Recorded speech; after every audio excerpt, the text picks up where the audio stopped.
കണ്ണന്നൂർ സ്വദേശി ബിബിൻ, 21 വയസ്സ് പ്രായം. മാതാപിതാക്കൾ കഷ്ടപ്പെട്ടു വളർത്തിയതാണ്. ITI ഫിറ്റർ ട്രേഡ് പാസ്സായി ബംഗളൂരുവിൽ ജോലിക്ക് പോയി.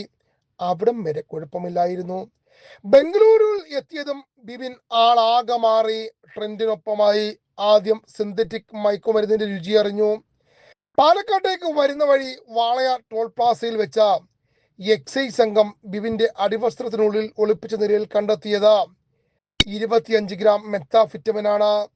ഇത് ഈ ചെറുപ്പക്കാരന് ഉപയോഗിക്കുന്നതിന് വേണ്ടിയല്ല, മറിച്ച് കൊല്ലം സ്വദേശിക്ക് വേണ്ടി കൊണ്ടുവന്നതെന്നാണ് പറയുന്നത്. 25 ഗ്രാം മെത്താഫിറ്റമിൻ കൊണ്ടുവരുമ്പോൾ പ്രതിഫലമായി കിട്ടിയത് 10,000 രൂപ.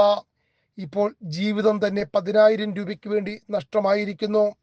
മെത്താഫിറ്റമിൻ ഉപയോഗിക്കാൻ നൽകിയവർ തന്നെ ബിബിനെ കാരിയർ ആക്കിയതാണ്.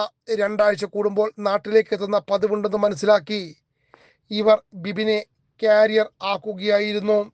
21-ാം വയസ്സിൽ ജയിലിലേക്ക് പോകേണ്ട അവസ്ഥ. എന്ത് ചെയ്യാം?